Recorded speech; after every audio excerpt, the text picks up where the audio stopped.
আমি আপনাদের এই সংস্কার, কোটা সংস্কার যে আন্দোলন, এই আন্দোলনে বা বৈষম্য বিরোধী ছাত্র আন্দোলন, এই আন্দোলনে কোটা সংস্কারের জন্য আমি সবসময় আপনাদের সাথে ছিলাম এবং এটাতে যারা আহত নিহত হয়েছেন তাদের পক্ষেও, এই বিচারের পক্ষেও আমি ছিলাম।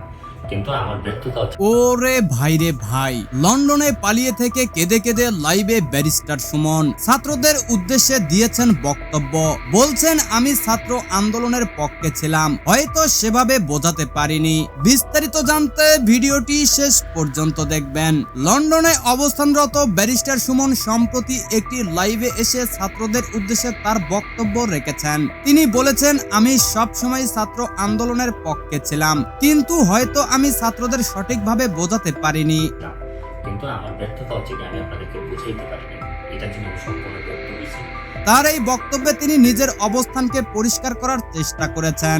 তিনি আরো বলেন, ছাত্রদের দাবির প্রতি আমি সবসময় সমর্থন জানিয়েছি, কিন্তু পরিস্থিতির কারণে হয়তো আমার বক্তব্য সঠিকভাবে পৌঁছায়নি। তার এই বক্তব্যে ছাত্র সমাজের মধ্যে মিশ্র প্রতিক্রিয়া সৃষ্টি হয়েছে। তিনি আরো বলেন, ছাত্রদের দাবির প্রতি আমি সবসময় সমর্থন জানিয়েছি, কিন্তু পরিস্থিতির কারণে হয়তো আমার বক্তব্য সঠিকভাবে পৌঁছায়নি। তার এই বক্তব্যে ছাত্র সমাজের মধ্যে মিশ্র প্রতিক্রিয়া সৃষ্টি হয়েছে। কেউ কেউ তার এই বক্তব্যকে সমর্থন করেছেন, আবার কেউ কেউ তা নিয়ে প্রশ্ন তুলেছেন।